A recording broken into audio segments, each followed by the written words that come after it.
warahmatullahi wabarakatuh. Alhamdulillahi rabbil alamin. Rahmanir-rahim, maliki yaumiddin, iyyaka na'budu wa iyyaka nasta'in. Ihdinas siratal mustaqim, siratal ladzina an'amta 'alaihim ghairil maghdubi 'alaihim waladdallin. Amin. Allahumma sholli wa sallim wa barik ala sayyidina Muhammad wa ala alihi washabihi ajma'in. Alhamdulillah, puji syukur kehadirat Allah Subhanahu wa taala.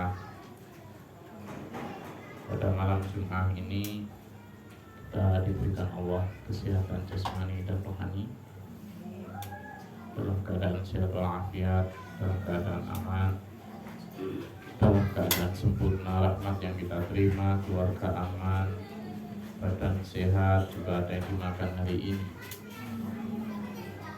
Bersyukur.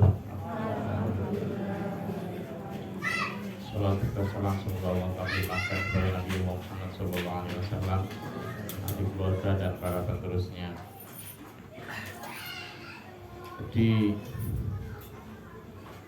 kalau kita mempelajari dan benar-benar mendalami fungsi ngaji, itu kita nanti makin lama itu makin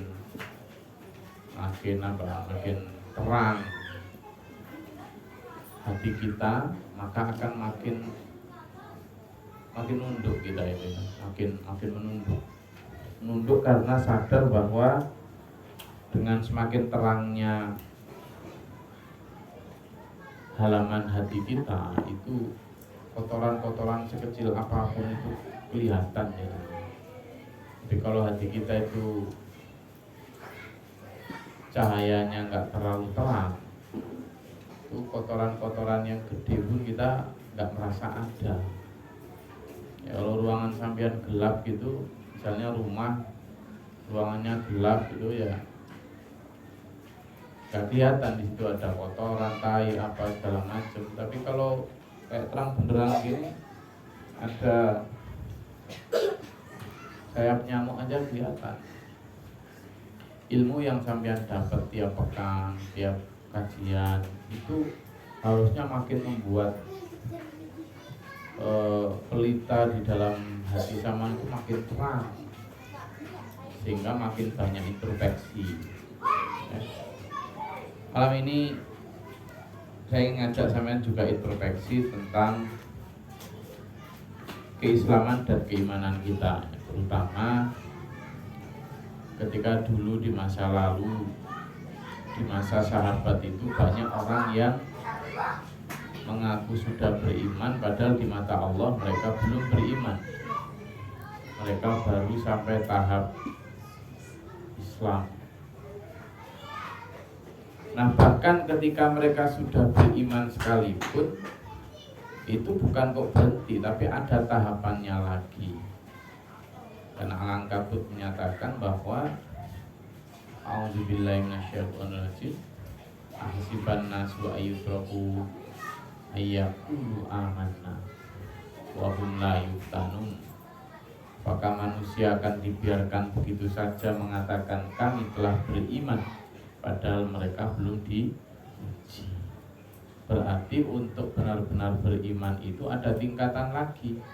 Ada iman yang biasa saja, ada iman yang sejati. Nah, malam ini coba kita lihat iman yang sejati itu disebutkan dalam surat Al-Hujurat ayat 15, disebutkan a'udzubillahi minasyaitonirrajim, innamal mu'minuna alladzina amanu billahi wa rasulihi tsumma lam yartabu wa jahadu bi amwalihim wa anfusihim fi sabilillah ulaika humus shadiqun. Jadi ada tingkatan Mas Wahyu di dalam iman, sekalipun ada tingkatan. Jadi disebutkan innamal mu'minuna, sesungguhnya orang-orang yang mukmin sejati, istilahnya begitu. Orang yang mukmin sejati itu adalah siapa mereka? Pertama, orang yang alladzina amanu billahi wa rasulihi. Satu paket. iman terhadap Allah juga iman terhadap Rasulnya Allah. Zaman itu banyak orang beriman pada Allah tapi tidak beriman pada Rasulnya Allah. Mereka percaya bahwa ada Tuhan Esa, Yahweh orang Yahudi, Allah orang Nasrani misalnya. Tapi mereka atau Elijah, ya, Elia, mereka mengatakan itu Tuhan Esa. Tapi ketika ada Rasul yang bernama Isa, orang Yahudi juga tidak percaya. Ada Rasul bernama Muhammad Sallallahu Alaihi Wasallam, orang Yahudi Nasrani juga tidak percaya. Berarti dia percayanya tidak percaya satu paket, ya, hanya percaya bahwa Allah Tuhan, tapi tidak percaya terhadap utusan Tuhan. Enggak sejati, gitu. Kita pun begitu sekarang. Paket pertama adalah paket iman pada Allah, juga iman kepada Rasulullah Muhammad Sallallahu Alaihi Wasallam. Loh, kalau iman kepada Rasulullah, apa bukti keimanan kita adalah dengan mengamalkan ajaran beliau, teladan beliau. Maka kalau kemudian kita ternyata belum mengamalkan ajaran beliau, berarti kita bisa mengukur diri bahwa kita belum sejati iman kita. Itu aja. Yang kedua adalah sumalam yartabu, yakni mereka kemudian tidak ragu. Jadi iman yang sejati itu yang tidak ragu-ragu, tidak tidak in between, tidak yang maju mundur, yang enggak masuk, yang enggak keluar, di tengah-tengah pintu. Katanya iman, tapi kok kalau diajak berjihad enggak mau. Tapi kalau katanya kafir, kok pada lahirnya dia bersahadat, dia sholat, dia puasa, gitu. Minta diantar ya.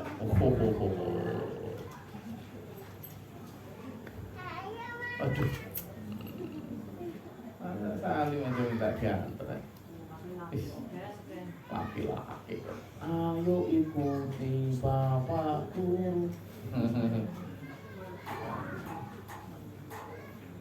Alhamdulillah.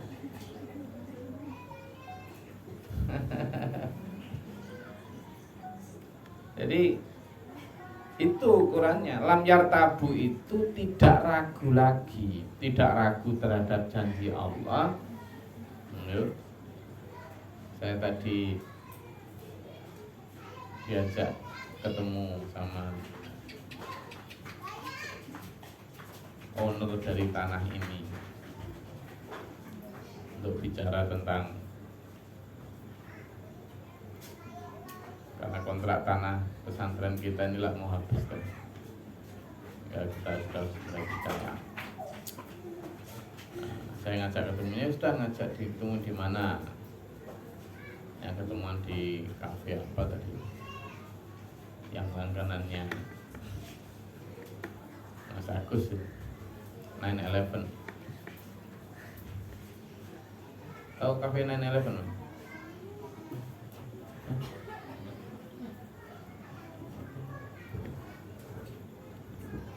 Saya bicaranya kalau pada saat seperti itu ya mikirnya, untungnya yang saya ajak bicara itu sepaham dengan saya tentang bagaimana menjalani hidup itu tidak harus bermewah-mewah, tidak harus selalu brand new barang-barangnya, bahkan second aja tidak apa-apa, senang saya. Karena orang-orang yang yartabu, orang-orang yang ragu akan janji Allah, itu ketika diiming-iming dengan bahwa nanti kamu akan dapat perhiasan intan berlian, bahkan spring bed kamu aja dihiasi di pinggir-pinggirnya berlian mungkin 100-200 karat, tak percaya. Yartabu, ragu, ndak iya ta. Kan ndak ada orang yang datang dari misalnya istrinya Rasulullah Aisyah, atau istrinya Rasulullah Khadijah, atau Abu Bakar, Umar, Utsman, Ali. Kan tidak ada yang cerita sama kita betapa indahnya apa yang dijanjikan Allah itu. Tidak ada. Hamzah yang wafat di medan perang, kan tidak ada. Meskipun tubuhnya dicacah-cacah seperti itu ya kan, lalu nanti di sana diganti dengan tubuh yang luar biasa bagus dan sekarang sudah nyaman di alam sana, kan tidak ada yang cerita sama kita. Itu yang kemudian membuat orang ragu dengan apa yang dijanjikan Allah, sehingga kemudian tidak sabar lalu nyari yang di sini, nyari yang di sini gitu loh. Ya, akhirnya kemudian rumah di mewah-mewah itu kan karena nggak percaya kalau nanti di sana dikasih, karena nggak percaya sama itu loh, ragu kalau di sana itu ada gitu, sehingga ingin disegerakan. Itu yang disebut orang yang yuridul ajilah, yang berharap disegerakan. Al ajilah itu apa? Segerakan. Karena nggak sabar, artinya nggak iya sih nanti mbak iya dikasih, jadi ya tabu. Padahal syarat iman sejati itu orang yang summa lam yartabu. Itu Pak Luis. Saya mohon maaf belum jenguk Luis ya. Saya kepikiran betul. Saya kemarin waktu, bahkan saya jadikan bahan diskusi waktu saya ngisi di Lampung. Saya waktu Luis operasi itu saya pas di Lampung nggak salah. Saya kalau tahu mau operasi gitu, saya sarankan untuk cari second opinion, artinya pendapat dokter yang berbeda, karena belum tentu. Ponakan saya juga dulu gitu, katanya harus operasi ini, operasi itu. Begitu saya bawa ke profesor yang lebih ini, hanya disuruh minum obat, sembuh, ada itu. Padahal itu disuruh operasi di kemaluan. Saya melihat nggak tega kemarin Luis. Jadi kembali ke sini, malam yang tabu gitu Pak Min. Saya ada teman kaya raya dia, kalau touring nggak mau di sini kalau touring motor itu. Dia kalau touring motor ya di Las Vegas, di California sana itu. Tapi dia hormat sekali sama saya. Nah, kemarin suaminya baru meninggal, bingung dia. Selain aset hartanya juga banyak, utangnya juga banyak. Suaminya yang meninggal. Padahal suaminya masih muda lah, paling mungkin setahun 2 tahun di atas saya. Dan saya juga masih muda. Loh, Rizky kok nggak percaya? Masih muda loh Rizky. Nah, sekarang lagi bingung dia. Dulu setiap kali mau ngembangkan franchise barunya di kota mana gitu kan, dia langsung dapat plafon dari bank sekian gitu kan, dengan asumsi bahwa penghasilan dari sana nanti bisa nutup untuk yang sana. Jadi harapan itu tidak pernah berhenti untuk ekspansi. Berkali-kali minta saya agar mampir ke rumahnya, saya belum pernah sempat. Suatu saat saya sempatkan mampir. Memang rumahnya kan marmer semua ya, dinding apa segala macam. Nah, sekarang dia mulai sadar. Tuh untuk apa selama kemarin nyari sama bapak itu, sekarang ingin saya nggak tahu lah, biar dipakai bapak ke sana. Bingung sekarang. Bingung gimana menghabiskan hartanya. Jadi ketika 0 di belakang angka itu menjadi standar hidup sampean, ya, sampean nggak akan pernah yakin akan akhirat. Sekarang saya mau tanya, kalau angka 1 di belakang angka 1 ada 0,5, itu berapa? 100.000. Kalau di belakang 1 ada angka bukan angka 8, berarti berapa? nolnya 8, 100 juta. Kalau nolnya 12, 10, 100, 1 triliun.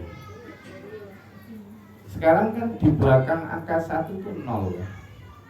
0 itu ada harganya enggak? 0 itu artinya apa? Zero.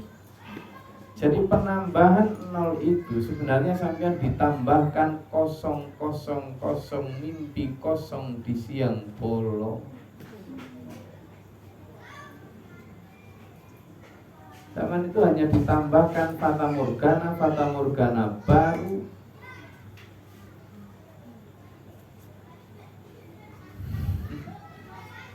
Tanya tuh Mas Luis,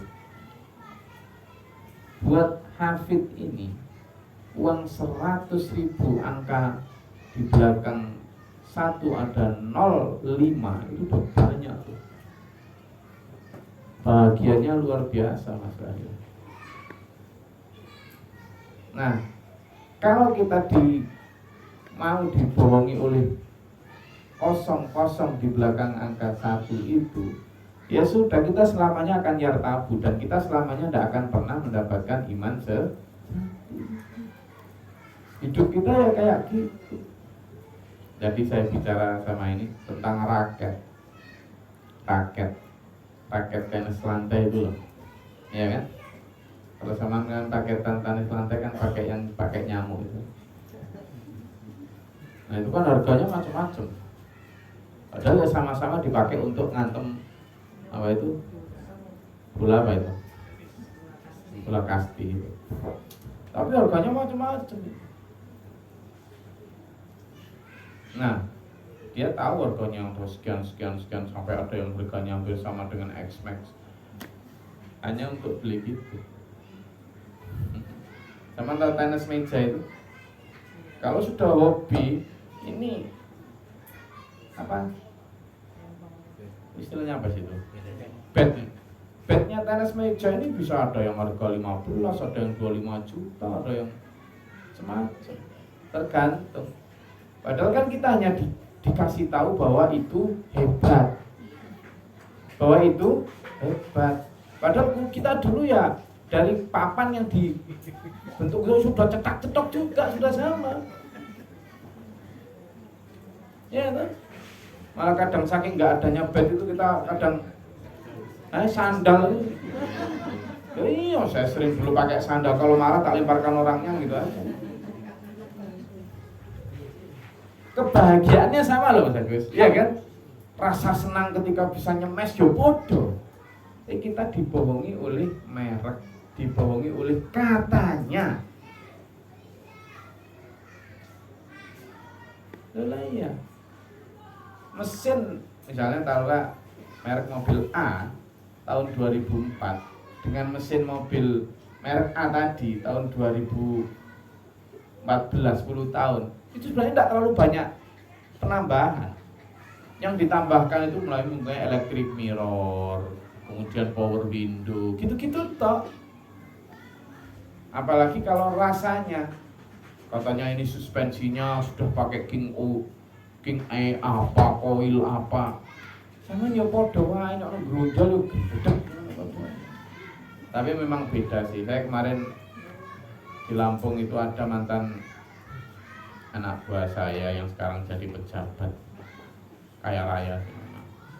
Nah, sangat berharap sekali agar mobilnya itu saya mau ikut naik, mau dinaiki. Saya waktu dijemput itu kan dijemput mobil perang, mobil tanpa AC waktu dijemput. Nah, pas baliknya itu dia nggak tega, masa berglori. Padahal saya biasa aja. Lalu menyerahkan mobil Fortuner terbaru yang 2021 itu, yang DRD yang itu yang baru. Ya memang kalau naik mobil itu sebenarnya ya rasa memang beda ya. Beda lah kalau dibanding KZ atau dibanding beda. Tapi sebenarnya yang paling membedakan adalah ketika sampean membuka pintu lalu masuk jeglek dilihat orang. Itu yang membedakan. Kalau nggak ada orang, nggak ada rasanya podo. Yakin. Jadi kalau pas nggak ada orang, ya kan? Mobil itu pas nggak ada orang di tengah hutan sama nyupir sendiri, mobil itu sama mobil apa? Podo. Harga mobilku mungkin sekarang 680-an, 680 jutaan. Dengan misalnya yang 68 juta kan dapat Avanza itu ya. Dapatlah 68 juta yang tahun 2005-an. Asal dilewat bagus. Kalau di malam yang gelap di tengah baluran sana sendirian rasane podo. Tapi kalau waktu hajatan, ya kan? Rasanya B. Berarti yang membedakan apa? Hah? Sekarang kan, mobil warna ini loh bagus gitu kan. Teman yang jualan mobil itu, mobil warna tertentu dengan mobil warna tertentu, harga purna jualnya beda. Ya kan? Harga purna jual beda. Berarti yang membedakan apa? Pandangan aja. Nah ini yang saya maksud 0 angka ini. Nah kalau sama 0000 fata morgana ini sama turuti terus, ya kita nggak akan mencapai yang iman yang hakul yakin. Kita tetap yartab yang disebut dalam surat Al-Hadid itu. Orang-orang yang kemudian ketika di akhirat nanti ada orang mukmin yang berjalan di atas cahaya. Lalu ditanya, ikut aku minta cahayamu, ambil sendiri. Berkali-kali ternyata dalam kegelapan, ternyata kemudian tanya, kenapa aku nggak bisa ambil cahayamu? Bukankah aku dulu di dunia bareng? Iya, kamu dulu di dunia bareng sama aku, tapi kamu selalu irtabetum, kamu selalu ragu. Wa gharratkumul, dan kamu dihururkan apa? Ditipu oleh angan-angan kosong. Ghurur itu angan-angan kosong. Ya, angan kosong. 1 kosong kosong kosong kosong. Kenapa saya bilang kosong? Ketika punya Vario, pengen punya N-Max. Seolah-olah pengen punya N-Max nanti no.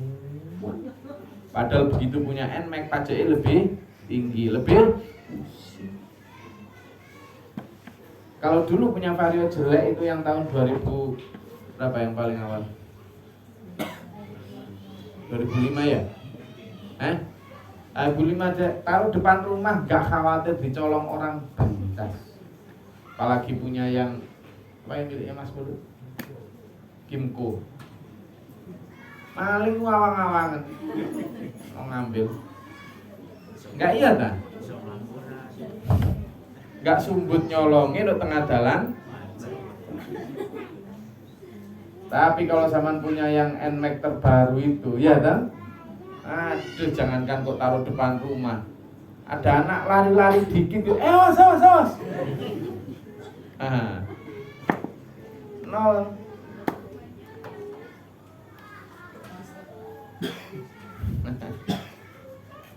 Tapi dipinjem orang, misalnya mobil dipinjem orang, yang diteliti langsung. Jarot enggak ya? Tapi kalau kijang saya yang pick up itu tabrak no anggere.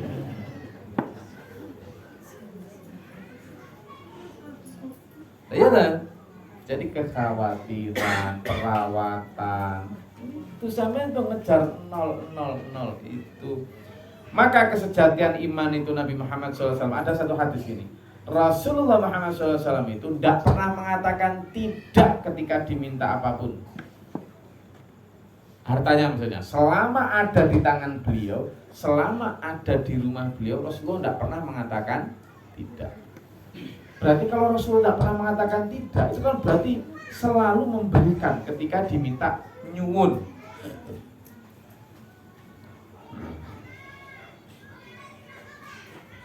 Saya kita tantang sampean, teman coba jaluk aku. Saya nanti nggak akan mengatakan tidak. Silakan minta. Loh, mumpung tak buka.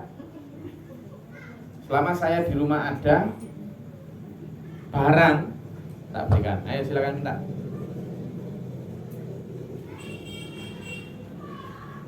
Nah, bener loh, tidak ada loh ya. Benar? Nah, jadi kalau sama tadi misalnya jadi minta, maka saya keluarkan hadis, Muslim dilarang meminta.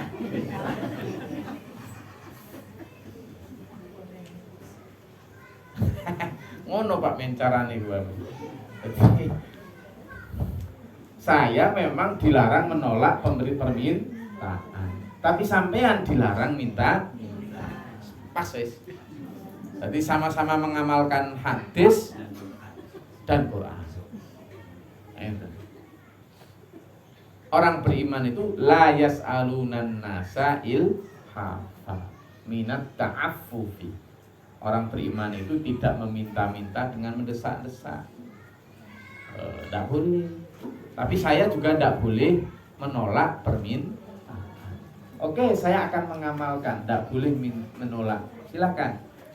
Tapi sampean kena hadis dilarang minta. Berarti aku aman. Kalau nggak mendesak kan boleh. Kalau cuma sekali gitu aja kan tidak apa-apa ya kan. Gimana Mas Agus? Biar tidak yartabu Mas Agus. Kenapa? Kalau kita masih ada pada yartabu ini Mas Agus, maka kita nggak akan pernah segitu khawatir toh. Maka yang ketiga, ciri yang ketiga iman sejati adalah wajahadu bi amwalihim wa anfusihim fi sabilillah. Mereka berjihad di jalan Allah dengan harta dan jiwanya. Tuh.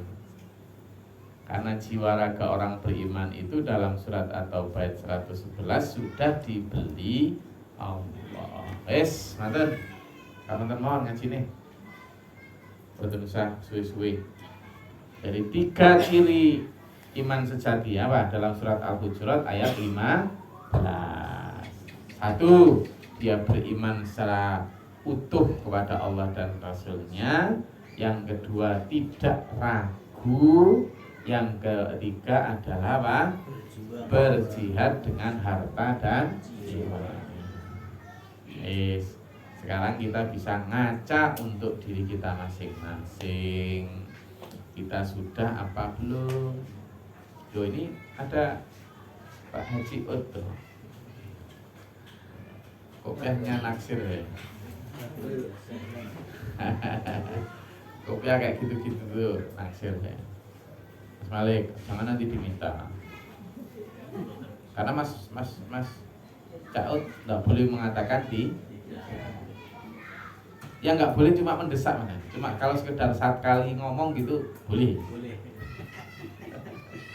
Mas Nur pulang deh ke Bogor.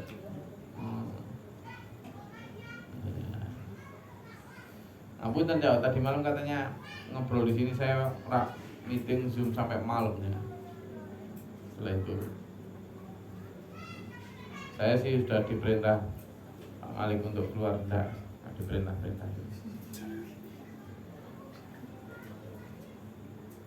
Ada pertanyaan, silakan Mas Budi. Jangan pertanyaannya ke Mas Hanom, sekarang ke saya aja.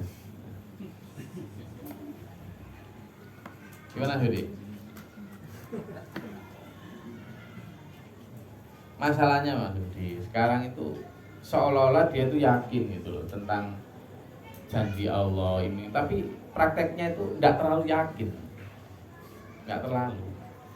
Sekarang Mas Ayu, kapan ketemu saya pertama kali 6 tahun yang lalu, 7 ya? 8 ya, sekitar 8 tahun yang lalu. Jenggot saman belum putih loh. Kelihatan jenggot ya. Belum putih, sekarang udah mulai banyak putih. Artinya umur kita ini nggak makin memuda, tapi memudar. Lah iya kan? Sudah pasti memudar. Kecantikan, kegantengan juga memudar. Tapi kita loh nggak sadar bahwa kita juga sudah mendekati alam kubur. Nggak sadar. Malah saking tidak sadarnya itu gandolan sama anti aging. mudah ya. Mudah-mudahan.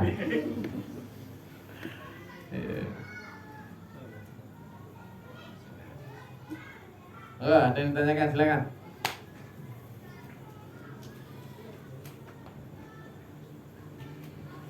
Apa Mas Hamid? Silakan ayo. Waalaikumsalam. Apakah salah kita memilih barang yang kualitasnya bagus untuk kalau itu sebenarnya lebih hemat karena dia lebih awet. Apakah salah kita memilih barang yang berkualitas bagus? Enggak, kalau sampean mampu. Ya, saya terus terang kalau milih barang daripada saya beli 4 kali merek Cina misalnya, ya saya mending beli 1 kali yang awet. Saya inilah punya alat cukur sendiri, karena kalau saya cukur kan gampang, cukur yang seret satu gitu sama dulu kayak gini kan, seret gitu aja sekali loh. Jadi saya di rumah Turi sana juga punya, di sini juga punya alat cukur yang tinggal cukur sendiri ya.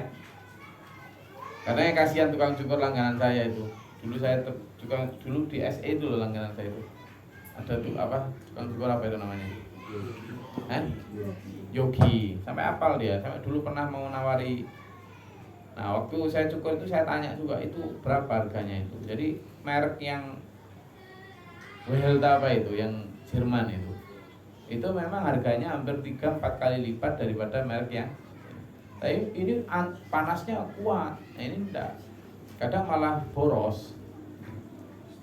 Kayak dulu mocin-mocin gitu tuh kan. Enggak apa-apa. Jadi menurut saya itu bukan termasuk kemewahan selama itu memang kebutuhan kita. Tapi kalau dalam hal rumah saya rasa tidak ada yang ini. Kenapa? Karena memang kebutuhan kita itu hanya sekedar tidak kehujanan, tidak kepanasan.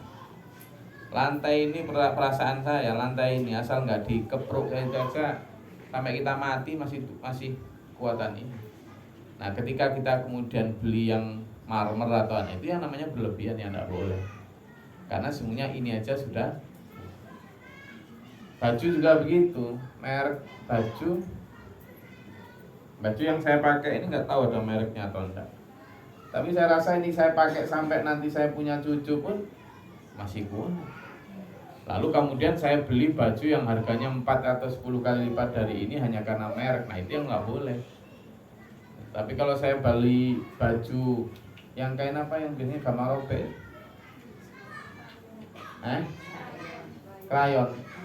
rayon ya jangan beli yang rayon kan gitu. Tapi beli yang tetap dipakai. Jadi menurut saya kita yang bisa mengukur itu. Daripada ya ada kan antara barang yang kuat sama barang bermerek itu kan beda kan? Belum tentu juga yang bermerek itu mesti kuat toh. Belum tentu juga. Kadang ada yang sama-sama kuat tapi mereknya beda ya. Bordes itu kuat. Tahu Bordes? Yang baknya pickup yang ada gini-gini tuh. Coraknya merah. Yang kayak dulu lantainya bis zaman dulu. Ya, kalau bicara tentang mobil kuat gitu aja kasih Bordes ya. Gitu. Siapa ya? Kak, buat dong. Abid. Abid. Ada lagi? Kayak gini. Buat saya mending beli yang bagus sekalian daripada tiap kali mau Jumatan tuh grab gitu kan.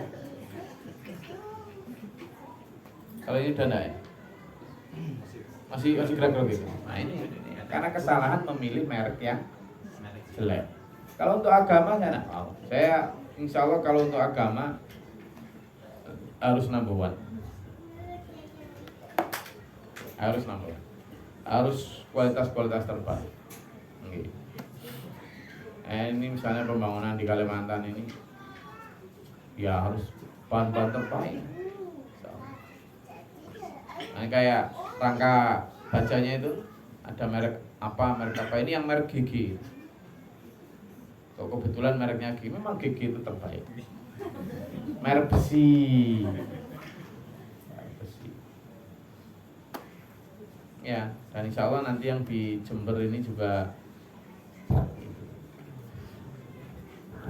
Jember nanti itu full mulai awal fondasi sampai jadi itu kita serahkan kontrak namanya Agus Construction.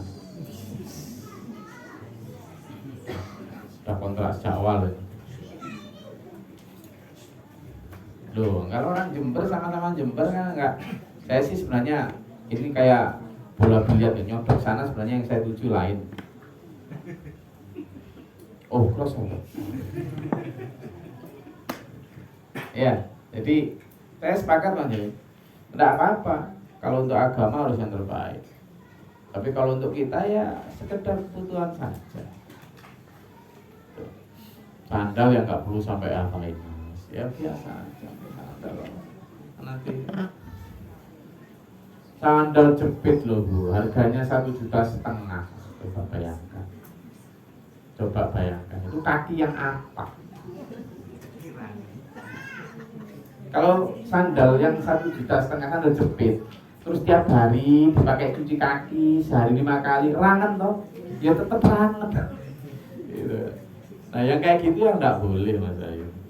Tapi ada sandal jepit yang 3.500 tadi. Nah, yang gampang jebol ya jangan beli itu. Minimal ya harga 25 gitu kan, lebih baik daripada yang 5.000 tadi. Tapi tidak berlebihan gitu loh. Jam tangan sama harganya apa? Yang G-Shock apa? Hah? Saya tidak pernah punya jam. Nah, kamu udah lihat ya?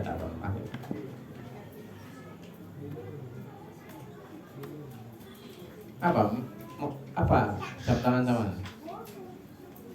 Jadi jam tangannya Ronaldo itu harganya 3 juta dolar. Jadi 14.000 kali 3 itu berapa? 14 kali 3 berapa? Berarti 42 miliar. Jam tangan. Tentu yang ngomong ini bahwa mengatakan itu jam paling bagus, paling kuat, lebih kuat. Tapi kan 42 miliar.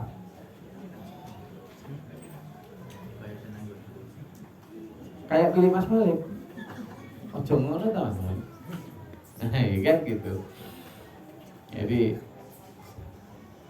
iya.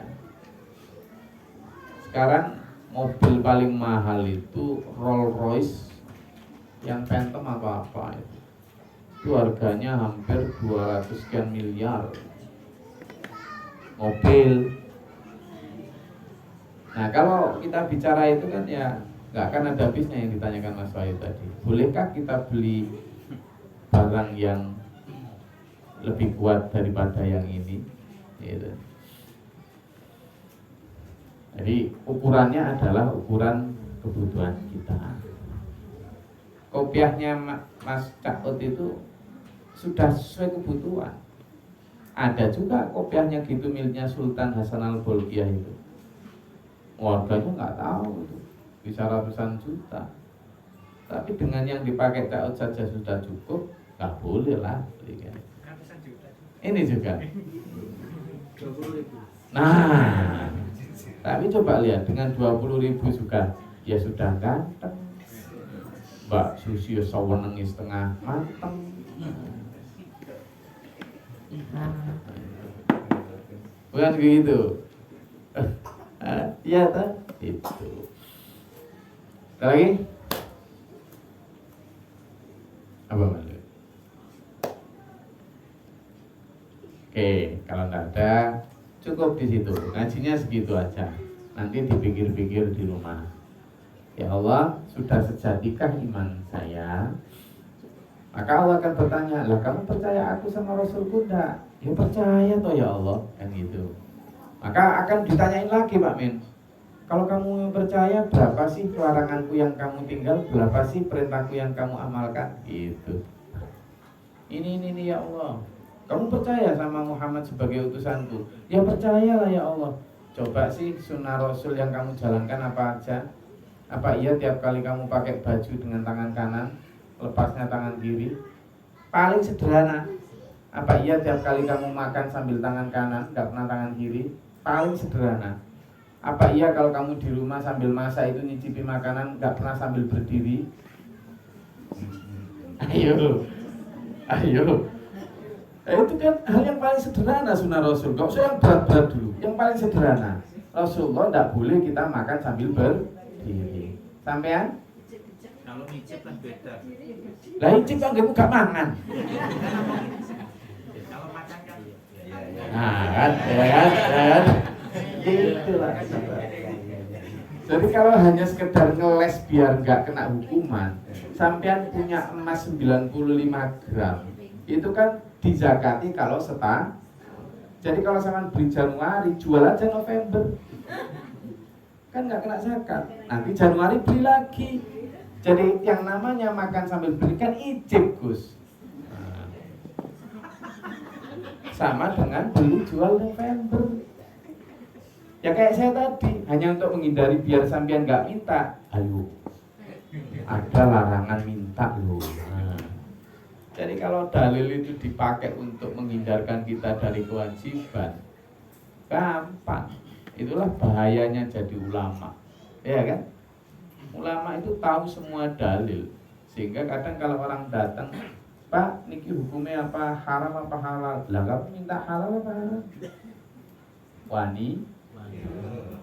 Repot jadi. Ditanya Allah gitu, sunnah Rasul nggak usah yang berat-berat. Gitu. Kamu masuk rumah itu selalu kaki kanan apa ngawur aja? Lu sunnah Nabi itu masuk rumah kaki, keluar rumah kaki. Nah kalau kita pas keluar masuk rumah, apa iya selalu kaki kanan? Kalau keluar rumah, apalagi kalau pas tukaran sama bojo, alah, kaki dua.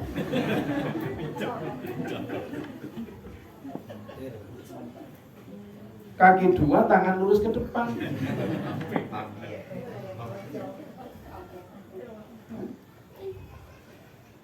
Itulah hal kecil. Lalu ditanya Allah, teman tak, tumayam, kamu lam yartabu, kamu benar-benar tidak ragu tak? Kalau kamu benar-benar tidak ragu, buktinya apa? Kan gitu ditanya.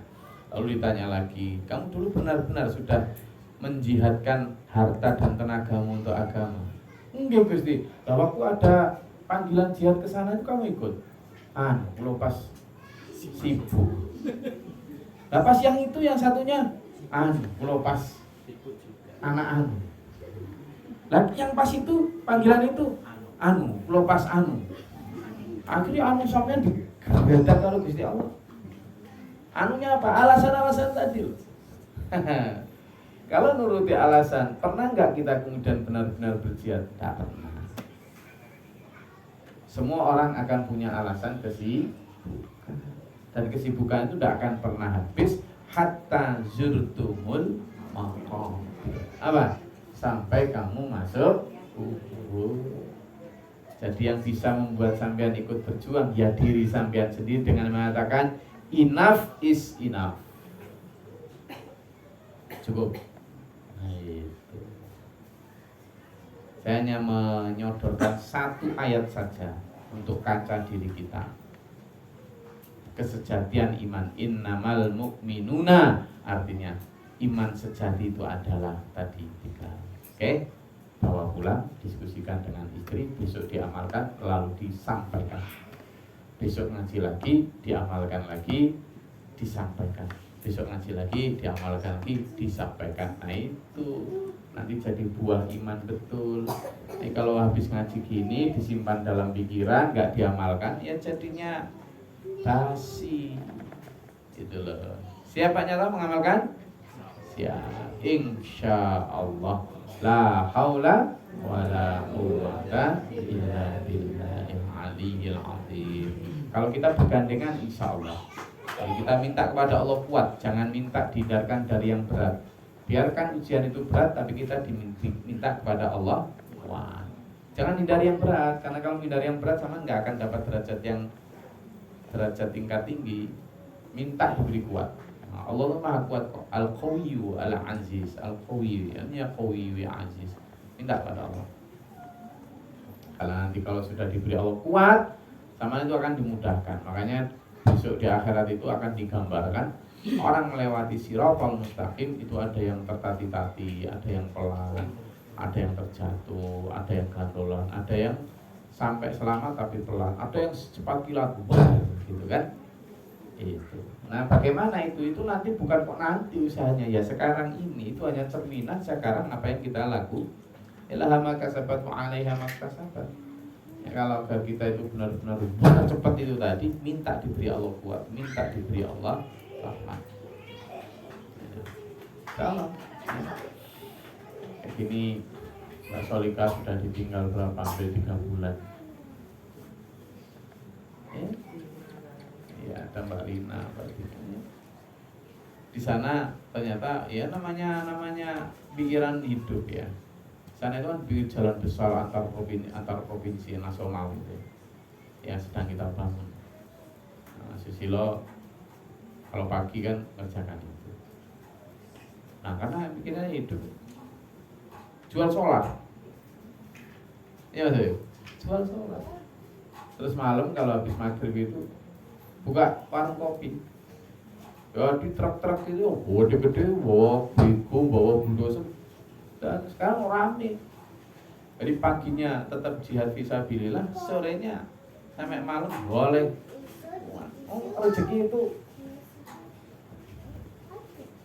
Rezeki itu kalau percaya sama Allah itu ya yono gitu.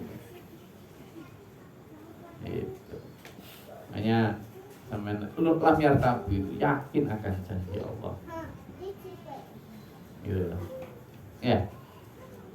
Makanya katanya di situ Allah berfirman, anfiq, infakkan rezekimu, maka Allah akan yunfaq alaih. Allah akan menafkaimu.